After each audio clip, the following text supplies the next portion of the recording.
Queridos, essa noite, com a graça de Deus, pretendo trazer uma palavra aos vossos corações que Deus nos deu esta semana.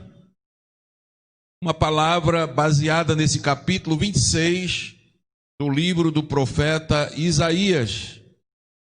E nós demos o tema 6 esconderijos em tempos de turbulência. Nós estamos vivendo um tempo de turbulência, tempo de crise, tempo de pandemia, um tempo em que o mundo inteiro está agitado. E nunca se precisou tanto de um esconderijo, de um abrigo, de um lugar seguro, como nos dias atuais.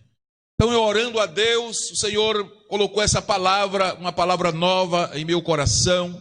E eu espero que essa palavra abençoe a muitas vidas.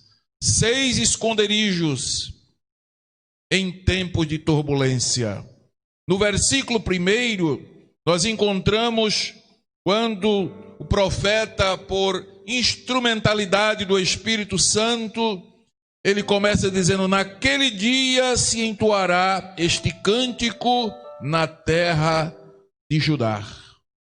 Dá-nos a entender que está determinado um tempo em que Deus tomará providência pelo seu povo. Deus nunca perdeu o controle das coisas. Deus nunca perdeu o controle da história. Deus nunca soltou as rédeas da minha vida e da sua vida. Está tudo controlado pelo Senhor. E quando o profeta começa esse capítulo dizendo naquele dia, é como se estivesse dizendo: olha, tem um tempo determinado. Não é o tempo do homem, não é o Cronos, é o tempo de Deus, é o Kairos, é o tempo aprazível, é o tempo da plenitude, é o tempo que Deus já determinou. Naquele dia se entoará este cântico na terra de Judá. Amados, nesse texto o profeta Isaías deixa claro que as misericórdias divinas nos animam a confiar mais em Deus. Se você não encontrou ainda motivos para confiar em Deus, observe as misericórdias divinas e se anime, porque se Deus continua sendo um Deus misericordioso. Aleluia! Agora, seus juízos, os juízos divinos, são inevitáveis. O fato dele ser um Deus misericordioso não lhe tira o direito de ser também um Deus de justiça. Glória a Deus. E nós entendemos que em tempo de juízo, o povo é chamado a servir mais a Deus. Por que tempos de juízos? Por que tempos de apertos? Porque em tempos de juízos, em tempos de apertos, em tempos de turbulência, é quando mais o povo é chamado a servir a Deus. Mas em quarto lugar, esse texto vai nos mostrar que a libertação, o livramento prometido vai chegar. Vai chegar. Glória a Deus. Deus providenciará de alguma forma. Eu estou lhe dizendo que Deus providenciará de alguma forma. Não me pergunte a forma, porque Deus não me disse. Mas Deus me deu a certeza pela sua palavra de que de alguma forma Ele trará livramento para o seu povo. Aleluia, glória a Deus. Então, quando o profeta diz naquele dia, ele está dizendo: olha, aguenta firme que já está determinado o momento. Já está determinado o tempo. É no tempo de Deus. Naquele dia vocês vão cantar. Glória a Deus. E ele disse mais: olha, Deus pôs a salvação numa cidade forte, uma forte cidade. Temos a que Deus pôs a salvação por muros e antemuros. Glória a Deus. Olha, a coisa não está solta assim como você imagina, não. Deus já providenciou uma cidade, e não é uma cidade fraca, não, uma cidade forte. Temos uma cidade forte. a que Deus pôs a salvação por muros e antemuros. O que o profeta está nos dizendo exatamente é que Deus pôs a salvação e faz uma alusão à promessa, ao pacto imutável do Senhor com a sua igreja.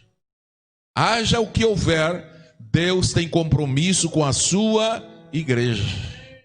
Deus sempre tem salvação para o seu povo, pois Ele tem levantado a igreja como essa cidade forte, com muros e com antemuros. Isto é, a igreja, ela tem proteção. A igreja tem dono, glória a Deus. A igreja tem muralhas que nos cercam, glória a Deus. E o profeta, para falar dessa proteção, diz que é uma cidade forte, que tem muros e que tem antemuros, glória a Deus. Bendito seja o nome do Senhor.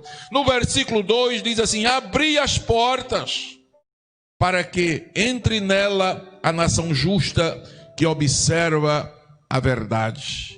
Aqui está uma alusão às portas da cidade, que devem estar abertas sempre, para que convidemos os pecadores a unir-se ao Senhor, para que convidemos o povo de Deus para adorar a Deus.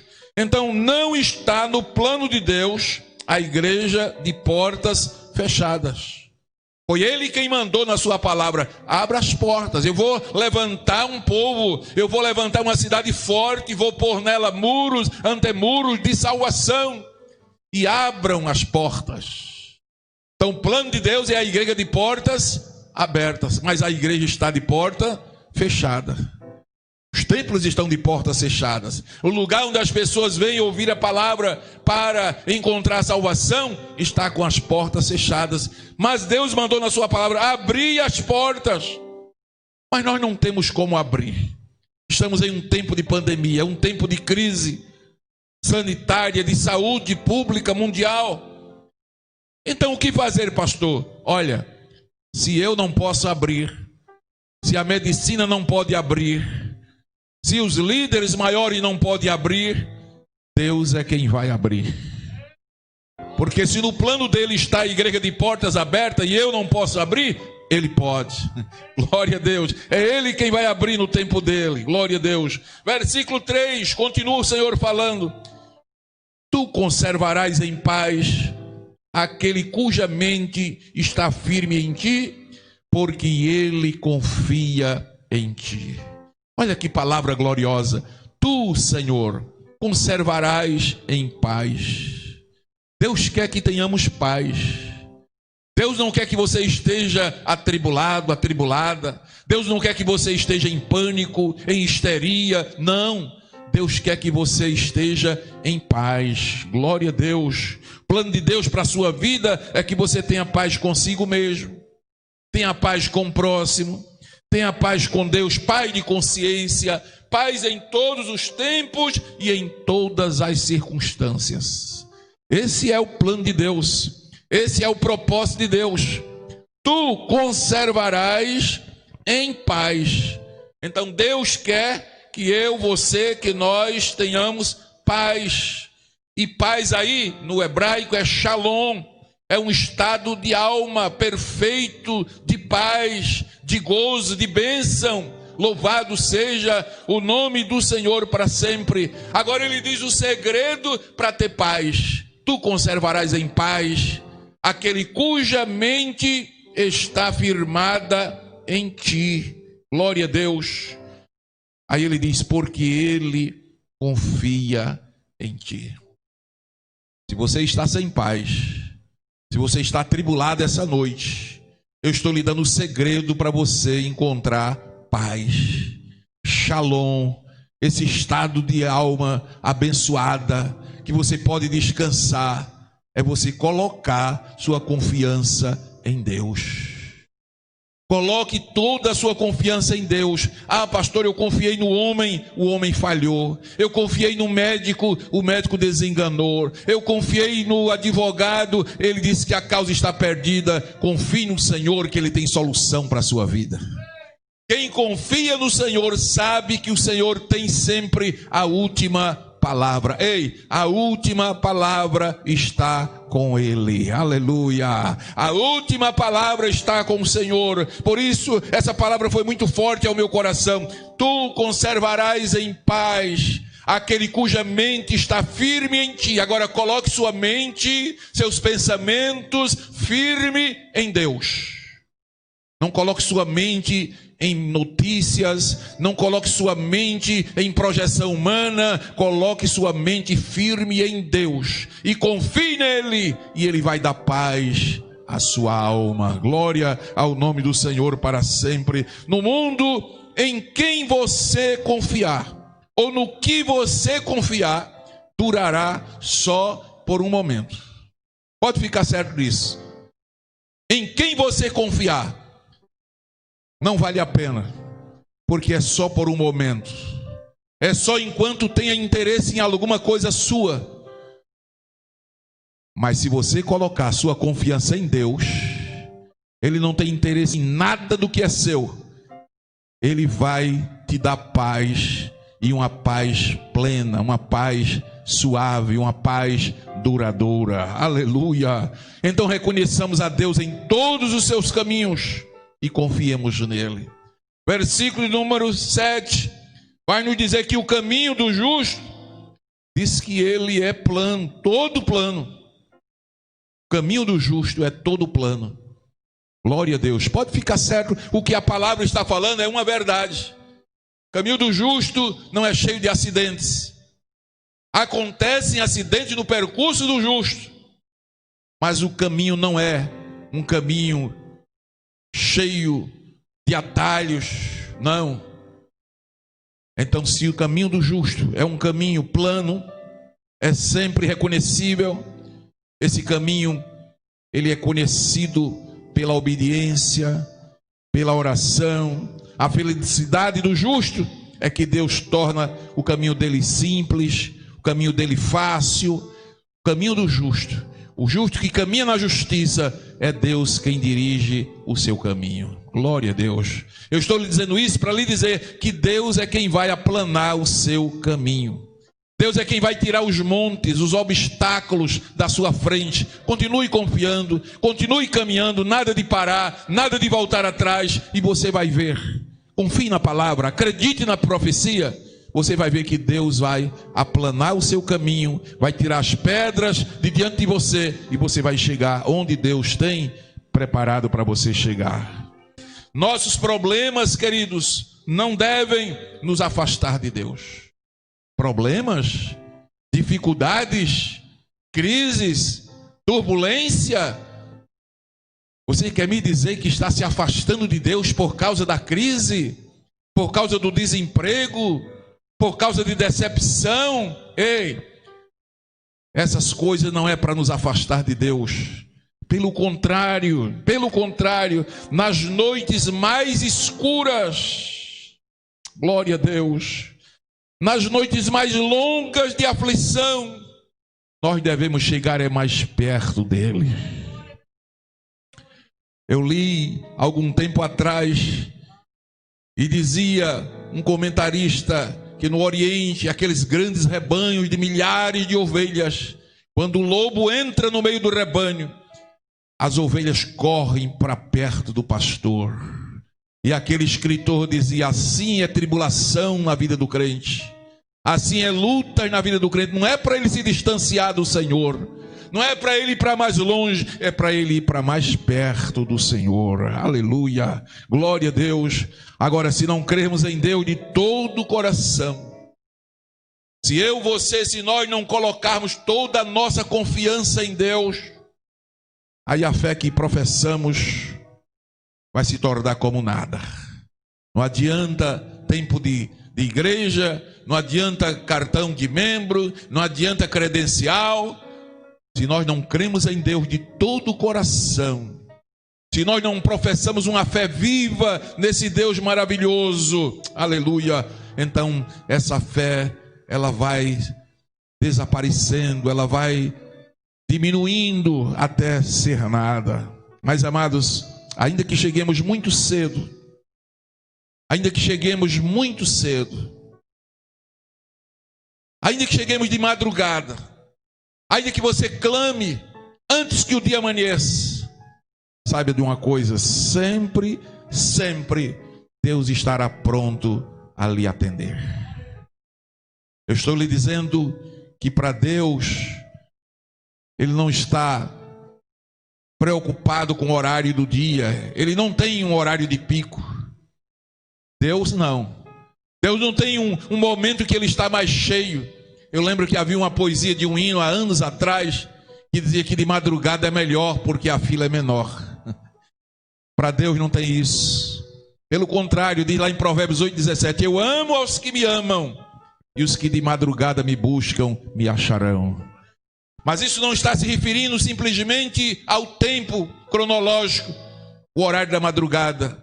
Deus está dizendo: aquele que me busca cedo, aquele que me busca antes que o problema aconteça, sempre me achará. Mas se buscar no problema, Ele também achará. E se buscar depois do problema, o segredo é buscá-lo de todo o coração. Aleluia. Aquele que me busca de todo o coração, diz o Senhor, esse sempre me encontrará. Glória a Deus. Amados, a intenção das aflições é sempre pedagógica.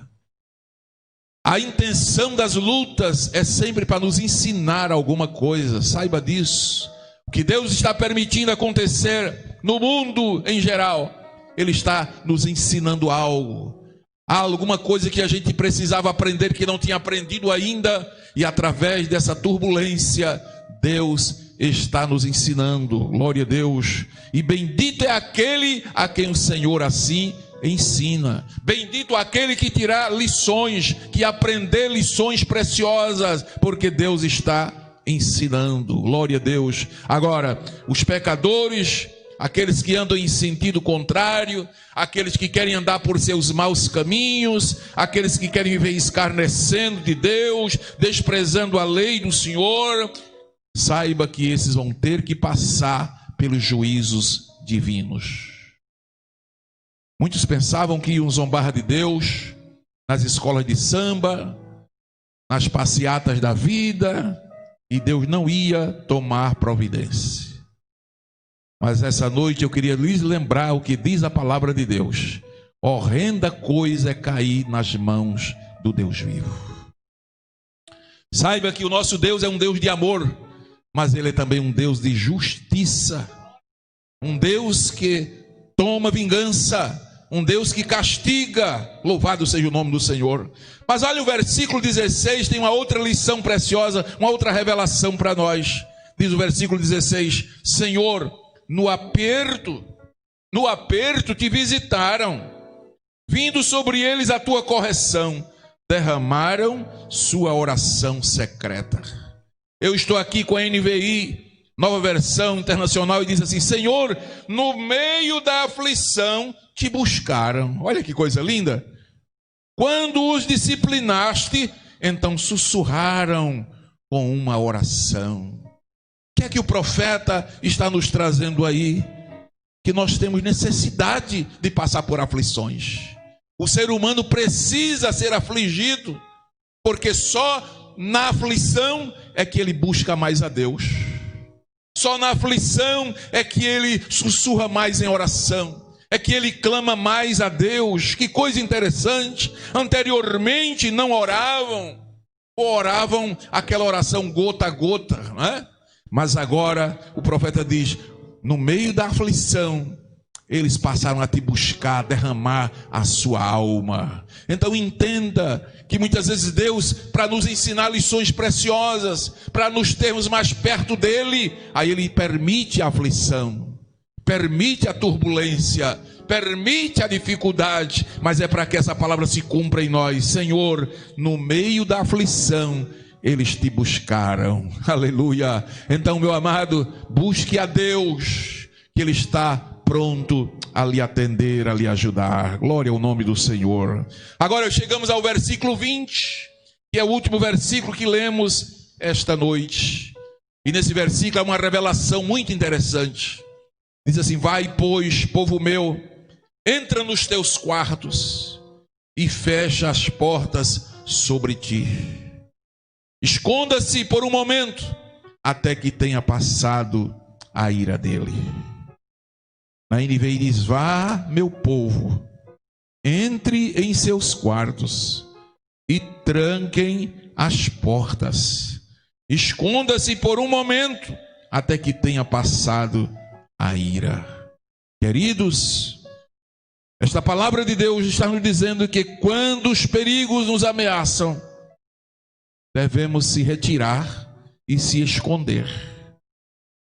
Quando as turbulências chegam, não podemos ficar dando bobeira de qualquer forma, não. Precisamos se retirar e se esconder, buscar algum abrigo. Pastor, existe abrigo em tempo de turbulência? Existe.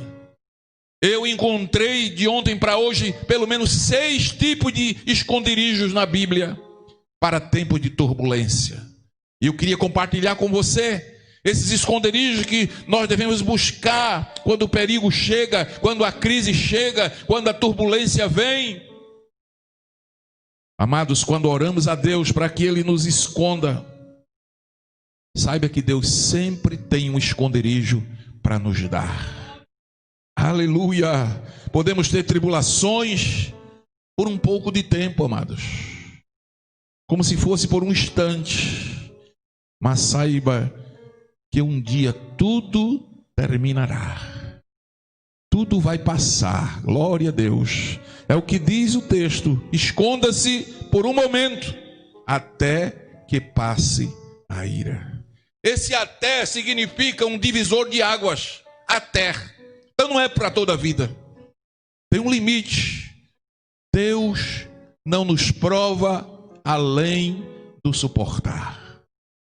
Você que está em casa ouvindo esta palavra, reflita comigo. 1 Coríntios capítulo 12, versículo 13.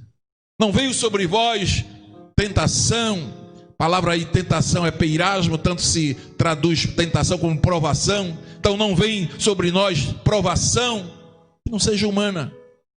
Mas fiel é Deus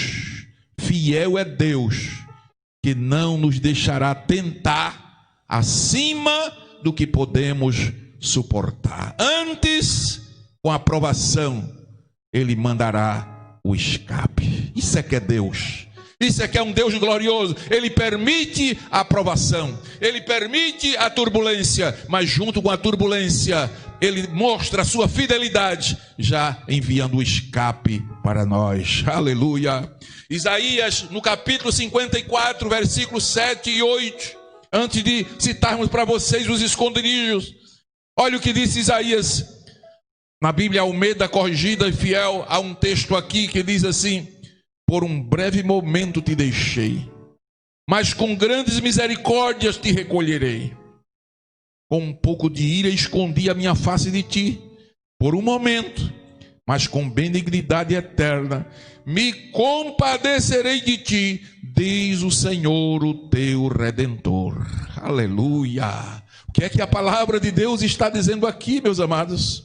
O Senhor nos deixa por um momento, glória a Deus, mas grande é a sua misericórdia e Ele logo vem para nos ajudar. Aleluia! Com um pouco de ira, Ele às vezes esconde a sua face, glória a Deus, mas diz o versículo: e com benignidade eterna Ele se compadece, Ele tem misericórdia. Portanto, o povo de Deus não deve permitir que o medo domine seu coração. Aleluia, porque vem o castigo, vem o juízo, mas vem também a misericórdia e a benignidade. Aleluia. Deus, ainda que castigue o seu povo, Ele tem compaixão e restaura tudo que você perdeu. Aleluia. Eu estou lhe dizendo que você pode até perder, mas quando a misericórdia e a benignidade se revela, Deus restitui tudo que você perdeu. Glória ao nome do Senhor.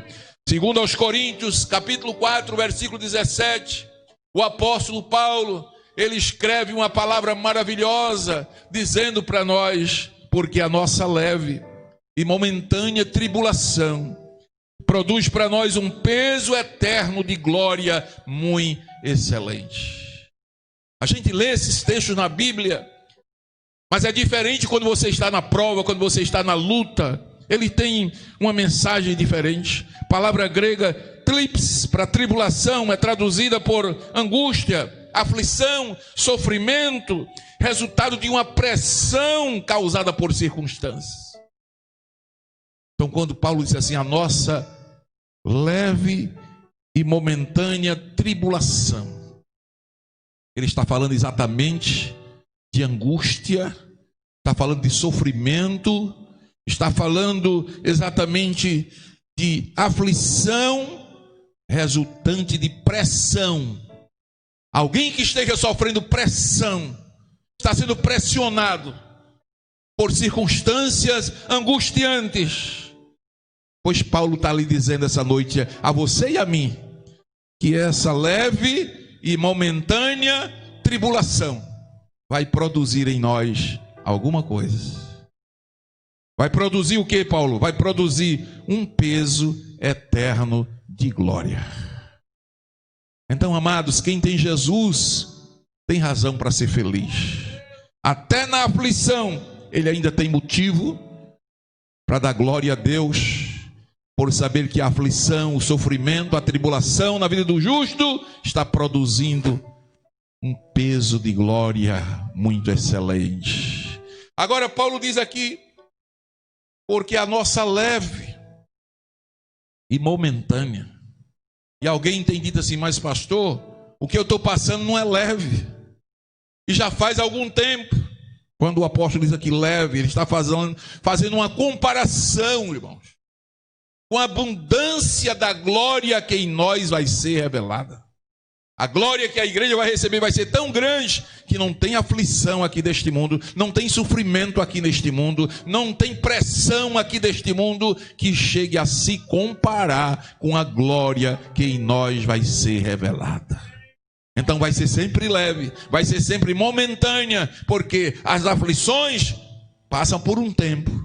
Mas a glória que nós vamos viver é uma glória eterna. Aleluia! Louvado seja o nome de Jesus para sempre. Na Bíblia de Estudo NA, Bíblia Nova, Bíblia Almeida atualizada, esse versículo está escrito assim, ó: vai, pois, povo meu, e tranque as portas.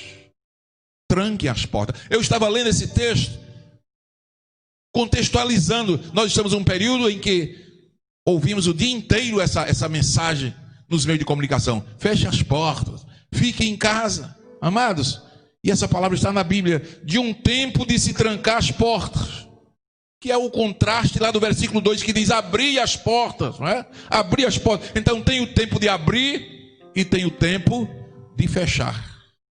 Tempo de aflição, tempo de turbulência, é tempo de fechar as portas. Tempo de vingança, tempo de juízo, tempo de castigo, é tempo de fechar as portas. Mas pastor, isso é para os injustos, isso é para os ímpios. Não.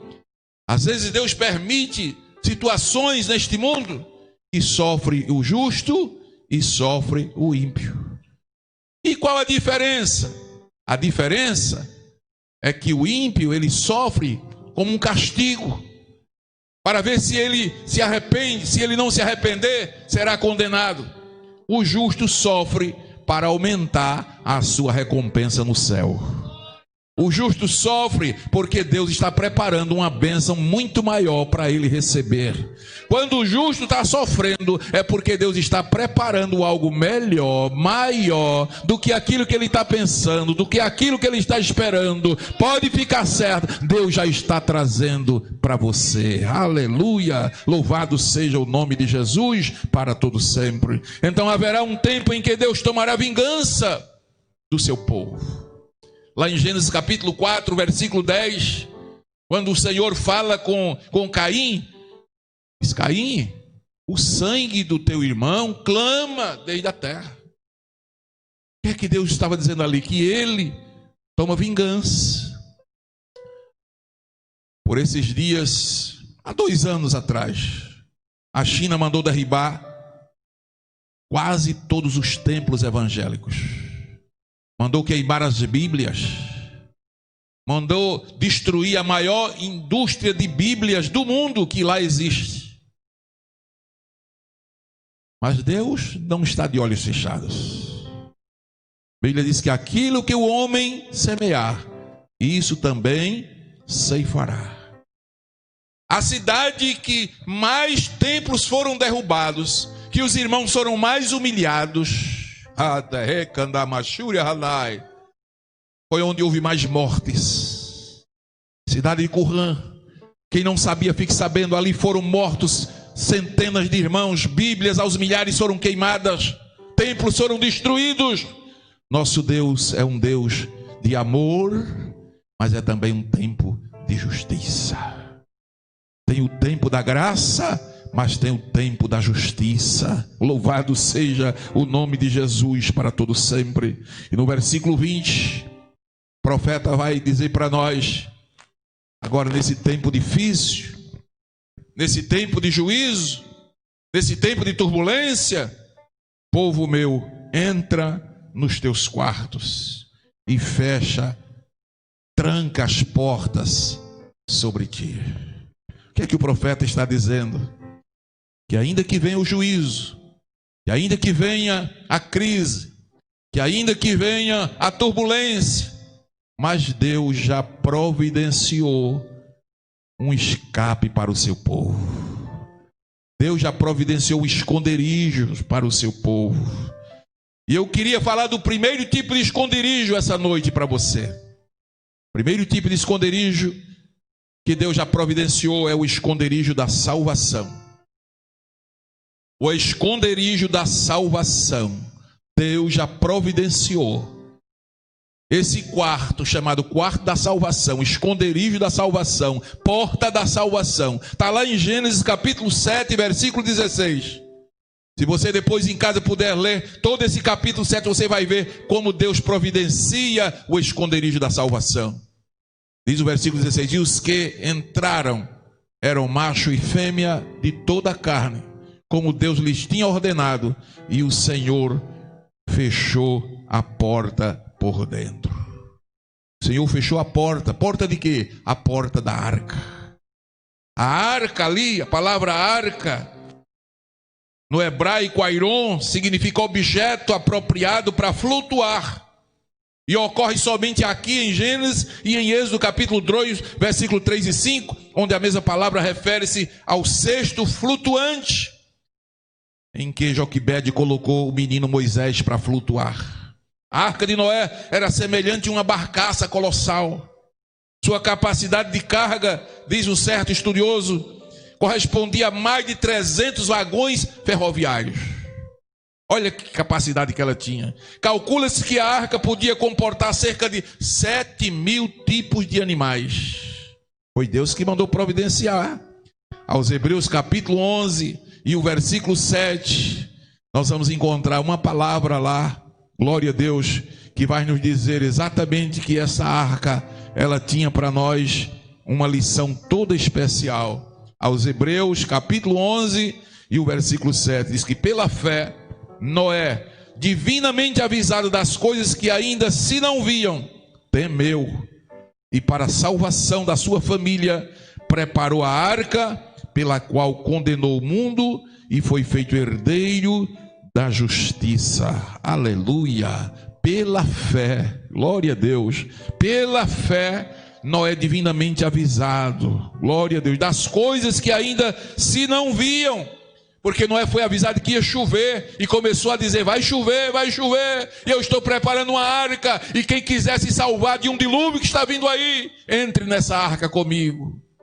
Ele fez isso pela fé, ele fez isso porque creu. É como hoje nós pregamos a salvação, nós pregamos que o homem que não entrar na arca do evangelho, que não entrar na arca que é Cristo, ele não vai se salvar. Mas é preciso o homem crer, é pela fé, pela fé. Pela fé Noé preparou a arca e condenou o mundo da sua época. Essa palavra assinala a arca como um tipo de Cristo, aquele que é o nosso meio de salvação para nos livrar do juízo e da morte. Então, o primeiro esconderijo que eu quero trazer para você é o esconderijo da salvação. Se você está em meio a essa turbulência e você não consegue encontrar paz, você não consegue ter esperança, você não consegue um norte para a sua vida, está totalmente desiludido, desesperado, achando que não tem mais jeito para a humanidade, não tem mais jeito para o mundo, não tem mais jeito para você. Deus tem um jeito para você. E o jeito que Ele tem para você é você entrar no esconderijo da salvação, que é Cristo. Se abrigue em Cristo e sua alma estará salva. O segundo esconderijo que eu encontrei na Bíblia é o esconderijo do livramento. O esconderijo do livramento está em Êxodo capítulo 12 e o versículo 22. Se você ler na Bíblia, você vai ver exatamente naquele momento em que o povo de Israel estava no Egito, em meio a pragas, a mortandade. No versículo 22 diz: então tomai um molho de isopo, molhai-o no sangue que estiver na bacia, passai-o na verga da porta e em ambas as ombreiras do sangue que estiver na bacia, porém nenhum de vós saia da porta da sua casa até amanhã. Foi Deus quem deu essa ordem. Ninguém saia de casa, fique em casa. Você ouve o dia inteiro essa mensagem, pois lá no Egito também Deus mandou dar essa notícia: diga ao povo que fique em casa. Aleluia. Por que ficar em casa? Porque ia passar o anjo da destruição, ia passar o anjo para ferir a cara que não tivesse a marca do sangue.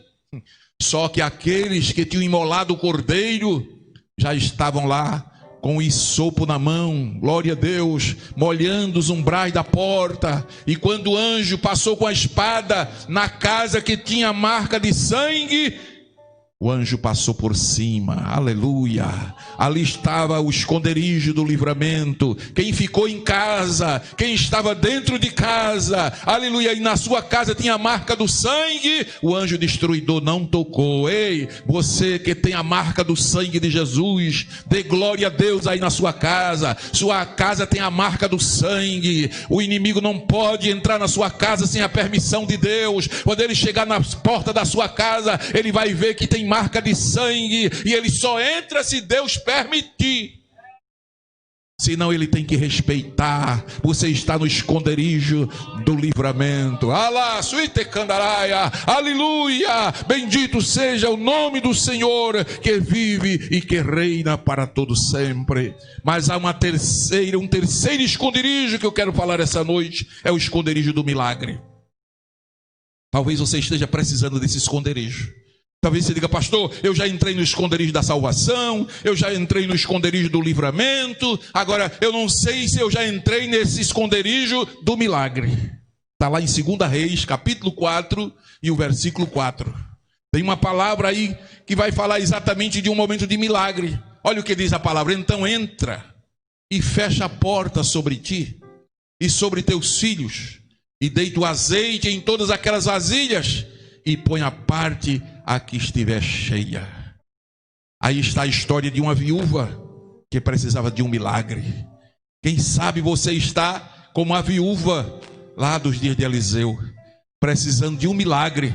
Então você vai essa noite entrar no esconderijo do milagre. Aleluia, glória a Deus. Os atos milagrosos de Eliseu apresentam verdades espirituais surpreendentes. A narrativa da viúva e seus filhos revela que Deus cuida dos seus fiéis nos mínimos detalhes. Deus se preocupar com uma viúva pobre, que só tinha dívida, que só tinha um pouco de azeite, aleluia. Mas esse milagre não está na Bíblia por acaso. São verdades surpreendentes que a palavra deixou registrada para dizer para nós que quando você não tem nada, quando você está necessitado, quando você está necessitada, saiba que tem um Deus que cuida dos mínimos detalhes da nossa vida. Aleluia, glória a Deus. Milagre da multiplicação mostra a compaixão de Deus pelos necessitados. Glória a Deus. O cuidado que Ele tem pelos seus. Entra, fecha a porta. Em tempos assim, e é preciso entrar em casa, fechar a porta. Muitas vezes Deus permite, sabe para quê? para fazer um milagre na tua vida. Aleluia. Você não está podendo sair, você não está podendo trabalhar, está ficando em casa, porta fechada, fecha a porta, vai para o quarto, vai para a oração, vai buscar a Deus. Crente, levanta a cabeça, pode dar glória a Deus que o teu milagre está chegando. Deus vai multiplicar o teu azeite, Deus vai multiplicar a tua comunhão, Deus vai providenciar aquilo que você está precisando, porque Ele é o Deus do milagre. Aleluia, glória a Deus. Então existe o esconderijo da salvação, existe o esconderijo do livramento, existe o esconderijo do milagre, mas em quarto lugar, existe o esconderijo do repouso. Está lá no segundo livro dos Reis, capítulo 4, e o versículo 10, o esconderijo do repouso. Passamos-lhe, pois, um pequeno quarto, junto ao muro, e ali lhe ponhamos uma cama, uma mesa, uma cadeira, um candeeiro, e há de ser que, vindo ele a nós, para ali se recolherá. Há momentos que nós precisamos desse esconderijo. Há momentos que nós precisamos desse quarto, o quarto do repouso, esconderijo do repouso. Glória a Deus. Talvez você não está entendendo. Parou tudo, mas parou para você repousar um pouco. Se Deus está cuidando, se Deus está no controle, fica no quarto do repouso, descansa em Deus, aleluia, e deixa que Ele vai cuidar de você. Sunem era uma cidade no Vale de Israel, cerca de 8 quilômetros a norte e noroeste ali do Monte Gilboa, a 25 quilômetros mais ou menos do Monte Carmelo, onde Eliseu, naquele tempo, tinha feito a sua casinha para morar. Glória a Deus. Mas houve esse milagre ali. Antes da sua casa, alguém preparou esse momento especial. E quem foi esse alguém? Foi Deus. Eliseu sempre passando por ali, sempre levando a palavra, sempre indo fazer a obra. E alguém observou. Quem foi esse alguém? Uma mulher. Tenho visto que esse homem que passa por aqui é um santo homem de Deus. A Eliseu foi estendida a hospitalidade dessa casa. Chamaram Eliseu. A mulher disse para o marido: vamos fazer um quartinho para ele, vamos fazer um esconderijo aqui para ele. Esse homem passa direto aqui e a gente vê que ele passa numa missão. Ele precisa de um quarto de repouso. Glória a Deus. Homem de Deus tem as mesmas necessidades de alimento, de abrigo que os outros, e apreciam as bênçãos da comunhão e amizades cristãs. Aquilo que Eliseu precisava, todo homem de Deus precisa. E eu estou transmitindo essa mensagem aqui, mas tem homens de Deus que estão me ouvindo. E saiba que essa palavra é para você também. Você precisa também de um esconderijo de repouso, de um quarto de repouso. E muitas vezes Deus permite situações que diz: entre no quarto, vá lá para o quarto, se tranque um pouco, porque a correria para lá e para cá. Muitas vezes não oramos como devíamos orar, não lemos como devíamos ler. Então Deus permite situações para você ficar num quarto, no esconderijo do repouso, para orar mais, para ler mais, para buscar mais. E quando você sair daí, vai sair mais cheio de Deus. Um santo homem de Deus. É o único lugar na Bíblia onde o profeta é chamado de santo, pois Eliseu foi chamado. Estava lá um pequeno quarto, era um aposento permanente de repouso. Não era uma sala, não era um quarto. Lá estava a mesa, lá estava o candeeiro. Por que se preocuparam com a mesa e com o candeeiro? Exatamente para colocar ali os livros, a Torá, para ler, luz para clarear, quarto, cama para descansar, glória a Deus, cadeira para sentar. Eu encontrei aqui o esconderijo do repouso, glória a Deus. Eu sei que há alguns que me ouvem através dessa live e vão compreender que o que está acontecendo é exatamente que Deus te colocou nesse quarto.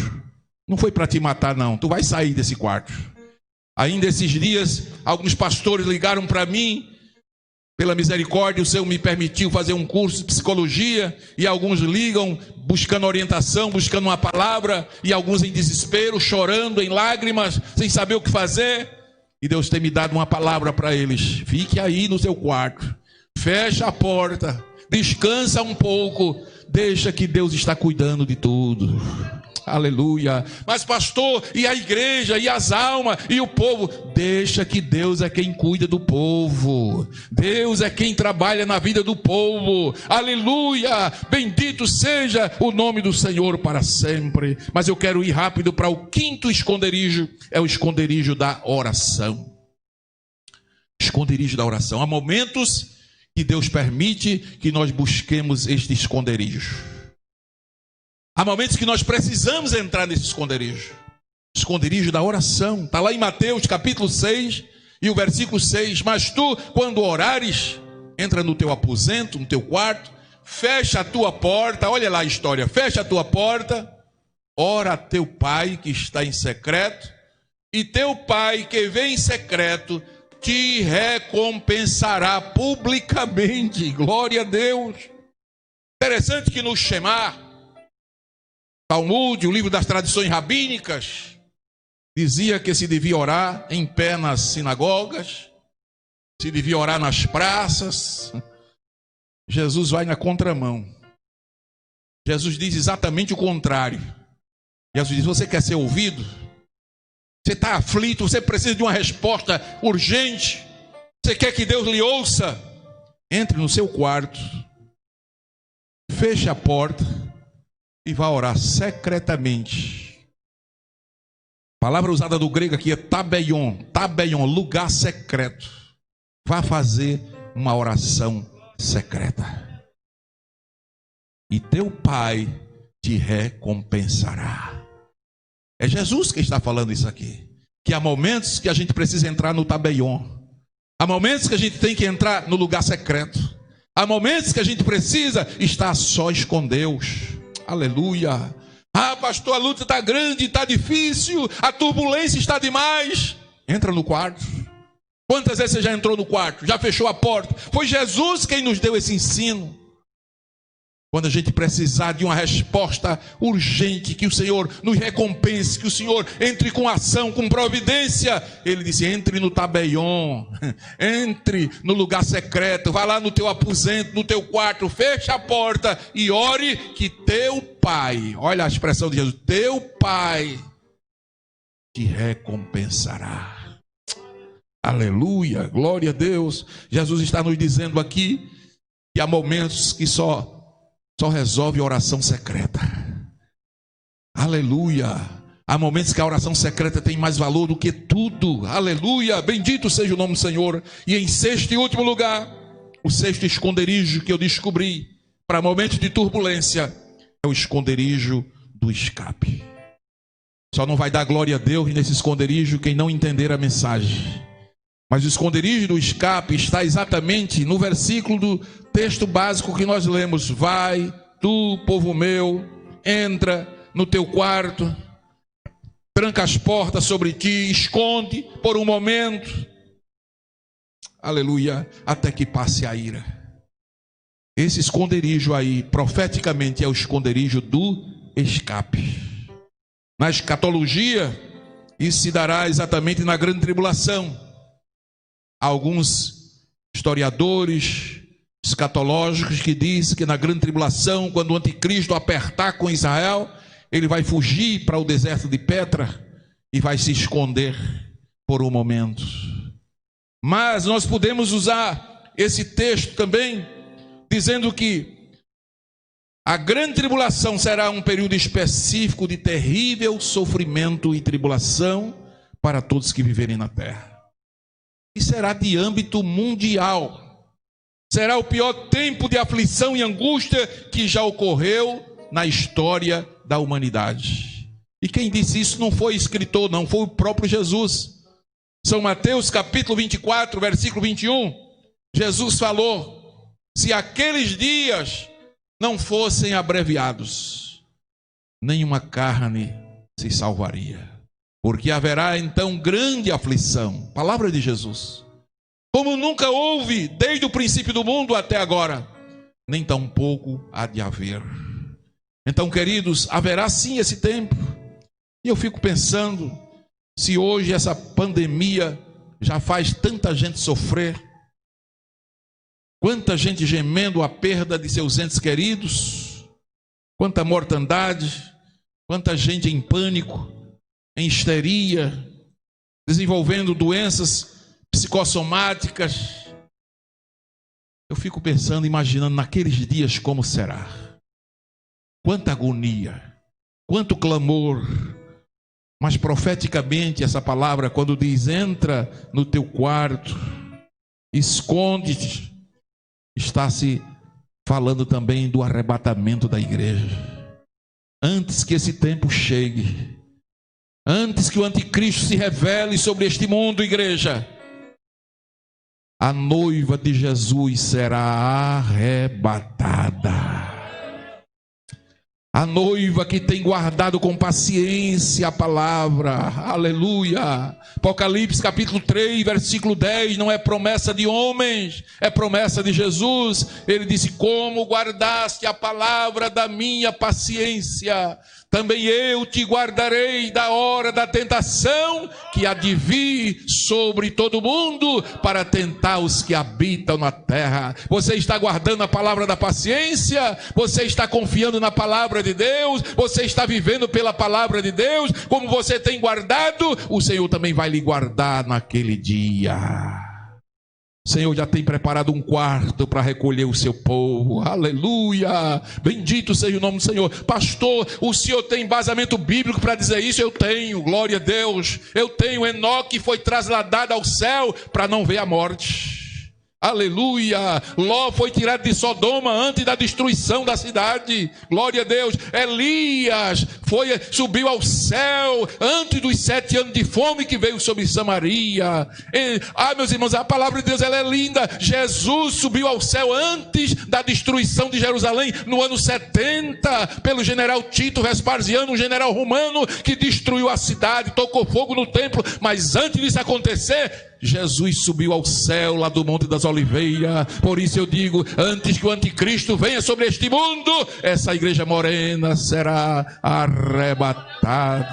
Oh, aleluia, bendito seja o nome do Senhor para todos sempre. Meus amados e queridos irmãos, Deus sempre tem um esconderijo para o seu povo em tempo de turbulência, glória a Deus. No Salmo 17:8 está escrito: guarda-me como a menina do olho.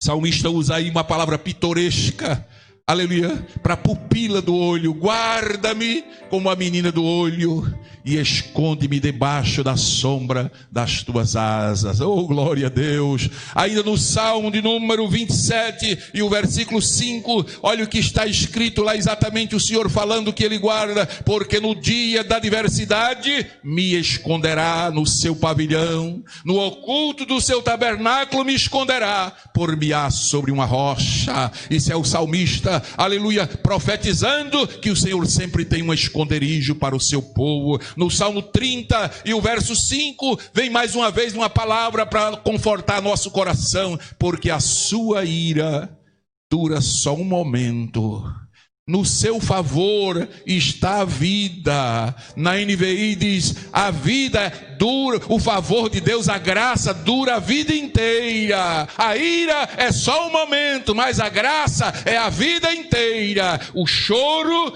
pode durar uma noite, mas a alegria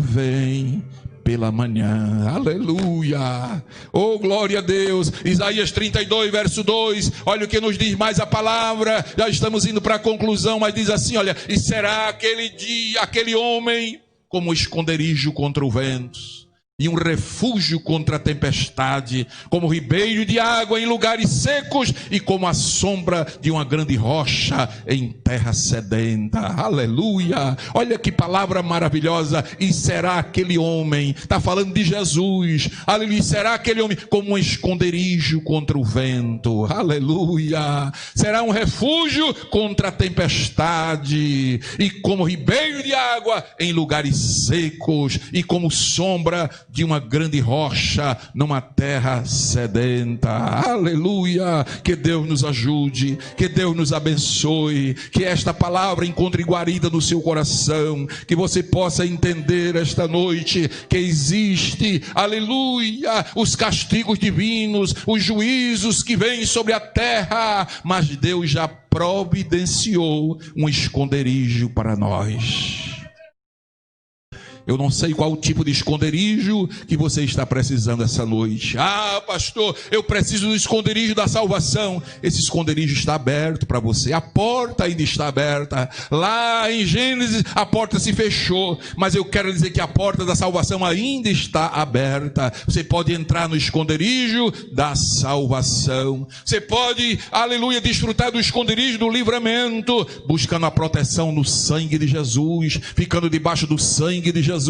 Aleluia, você está protegido. Você pode buscar o esconderijo do milagre, aleluia, ficando em casa, crendo que Deus cuida dos mínimos detalhes da sua vida, acreditando que Ele é poderoso, aquele mesmo que multiplicou o azeite da viúva, Ele vai multiplicar o teu alimento, aleluia, a tua provisão, a tua geladeira, aleluia, aquilo que está guardado no teu armário. Saiba que tem um Deus que está contemplando e Ele tem o poder de multiplicar. Aleluia, louvado seja o nome de Jesus para sempre. Ou qual é o esconderijo que você está precisando esta noite? Ah, pastor, eu estou precisando do esconderijo da oração. Então entra no quarto, fecha a porta, vai falar com Deus. Tu tem um pai que te ouve em secreto. Vai para o Tabeion, vai lá para o lugar secreto da oração, aleluia, Deus quer ouvir a tua voz. Pastor, eu queria o esconderijo do escape. Sim, se você essa noite já creu em Jesus, já tem Ele na sua vida, já pertence à noiva do Cordeiro, pode ficar certo que você estará guardado nesse esconderijo do escape. O Senhor já providenciou um lugar. Não me pergunte onde vai ser, que eu não sei, glória a Deus, mas eu sei que Jesus já tem um lugarzinho reservado para guardar a sua igreja no dia do arrebatamento. Aleluia. E você que ainda não entregou sua vida a Jesus, procure fazer isso hoje, agora, aleluia, porque a porta da salvação ainda está aberta.